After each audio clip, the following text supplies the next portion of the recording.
going on, everybody out there? This is Popular Stranger, and we are back at you again today with another Madden 17 mini scheme. This is episode number 2 of our Arizona Cardinals shotgun bunch mini scheme. Stop what you're doing right now. If you did not watch episode 1, go back and watch that first before you continue on in this video. So we ran through 2 plays in episode number 1. There was a inside zone and then a pass play that this formation, this scheme is all about deception, all about motion and giving your opponent the same look but running different plays. So we went with inside zone and we went with the Y trail. Again, if you did not watch that video, very, very important that you go watch it. So in that video, we did a lot of motioning with our tight end. For the next couple episodes, the next couple plays, we're going to be motioning out our wide receiver. And again, with the substitutions we'll talk about in a moment. So the 2 plays that we like to run, and unfortunately you can't audible into these 2 that we're going to cover in today's video, but one is the halfback draw. I know what you're saying, very, very simple. It's just a running play, but trust me, it works. And then the other play is the Z spot. So I'm going to go over just I'm actually going to go through the passing play first.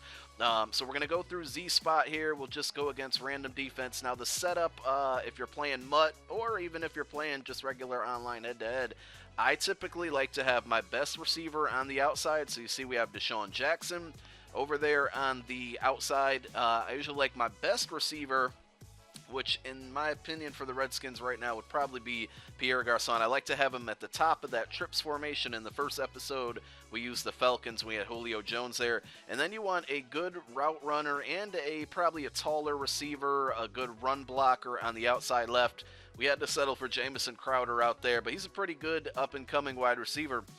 So if your ultimate team guys, maybe Andre Johnson, Larry Fitzgerald, even Randy Moss can go out there, even though he's not the greatest run blocker. So this play is really, really simple. All we're going to do is streak out Deshaun Jackson, our speedy receiver, and we're going to motion him to the right. Now, it's very important that after you motion him on this play that you do not snap the ball right away, because if you do, and actually it didn't work on that example, I'll do it again really quickly here. If you snap the ball too quick, unless they patch this, which I don't believe they did, he is going to just stop there, and it kind of just messes up everything. So you see, he just gets frozen in time. I think they probably patched it slightly because they used to get stuck there a lot longer. So we're going to use that to our advantage, but that's for episode number 3. And by the way, you guys will see some examples of these plays in online situations towards the end of the video, so stay tuned for that. So again, I think you might have the idea by now, but we're going to motion out our fast receiver to the outside. And honestly, on this play, I rarely even go to this receiver. It's more for deception. We're really just going to play a 2-man like pick and roll game here. We're going to look for Jordan Reed in the flat. If it's open, we're going to pass it to him. If it's covered, if he's playing some type of cover 2, we're going to wait a minute and try to hit Pierre Garçon on that out route. If all those are covered up, and a lot of times that R1 route will beat man coverage, but sometimes if there's a better defender and you get jammed up, it's not going to be R1. Then we're going to look to Jamison Crowder, but we want to hit him. He kind of goes in, up, and in. We want to hit him on that second in, that end of his post route. So let's go ahead and run it. We got the flats open. I do like to pass lead up and kind of throw a bullet pass because it gets the ball there quicker. And it also just gives it, you hit the tight end in stride, and if you rack catch it, you can turn upfield and just start going. Now, I play with Gronk, so another good situation in Madden Ultimate Team for me with this play is that I can truck people. If you have kind of a faster receiver, it's dangerous, but you can sometimes hurdle them.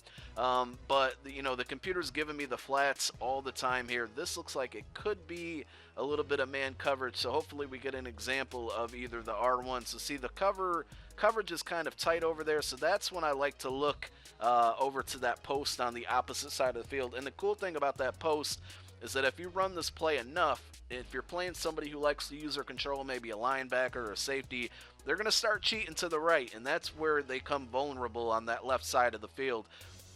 I'm really hoping we can get an example of finding the out route. So there, we're just going to take, and you don't have to throw it right away. If it looks like it's kind of crowded on that flat, then, take your time. As long as you got the pass protection, you don't have to throw it right away.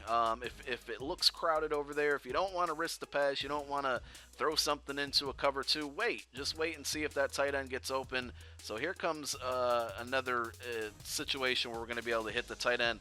Maybe I should go against a cover 3 purposely, or maybe a cover 2 to show you how the the R1 route gets open. I don't have to go it too often, but it's there when you need it. Here's probably an example of when you can get it, and usually I do have to possession catch because it's along the sidelines. You don't want to, you don't want to run out of bounds or get a stupid animation where you're running out of bounds and not complete the pass. We'll run it one more time. Think here's where we'll be able to get the R1. Some better linebackers out there might be able to jump and intercept that, more athletic linebackers like maybe an Anthony Barr. So in that situation, you want to try to pass lead down, just keep that ball out of the reach of the defender.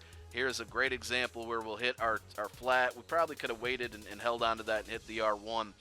So I think you get the gist of that play. And then the halfback play, or the halfback draw, is more so just for deception. So you hit them with that play enough times, and you're hitting them with the other two plays from episode 1. They're going to start cheating to the right. They might start cheating to the left for the inside zone. But I like to just motion out. And again, episode 3, we're going to have another play where the motioning of the wide receiver to the right is just going to cause more confusion. But we'll go ahead and reset this play. And I usually like to hike this right away. So I'll just motion out my tight end. It might start making them cheat to the right. And then you just hit them with the draw. You really just want to follow that center. A lot of times they're going to drop back their linebacker in coverage, and that just leaves a huge gaping hole right up the middle of the field. And sometimes you'll even catch people. Now, there was an all-out blitz, so of course I'm going to get messed up there. But sometimes you'll even catch people just dropping back D linemen in coverage because they're so fed up with this play. And God, it's just great when that happens, because there's going to be a huge hole. So let's go ahead and take a look at some examples of this in online gameplay, and then stay tuned for episode number 3, guys. That will be coming soon. We're going to focus on just one play in that episode, but there's like a million different things that you can do with that one play, so it makes it really deadly. And again, we utilize motioning that outside wide receiver to the outside, which gives them this look that we've covered in today's video as well. So if you guys enjoyed this video, please click that thumbs up. If you've been running the scheme and you're having some success with it, please share your story down below in the comment section. I'd like to hear how it's helping you guys out. So first up is the very simple draw play. Again, the object of this one is to distract your defender by motioning that outside receiver to the right and then running the draw. And in my opinion, halfback draws in Madden 17 are very underrated. Check your favorite playbook, see if there's a couple in the formations that you like to run. I think you would really get some good yardage off them. So the Z spot we're going to go to next, and there's 4 different receivers we can go to in this situation. We got the post over here on the left side of the field. That's if the right side is not open.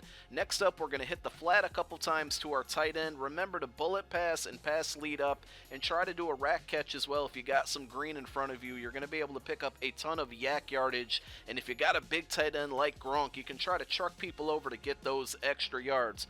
Once they start covering that flat, that's when you look to the outside post, the R1 receiver. Be careful while you throw it. If there's a defender somewhere near the ball, you want to make sure that you pass lead down to squeeze it into that window, and make sure you possession catch against that sideline to stay in bounds. And again, just try this in practice mode. Get a feel for the throws, because you don't want to make interceptions. This is a bit of a tough throw sometimes when there's a crowded area around that. Episode number 3 coming up soon, guys. Thanks for watching.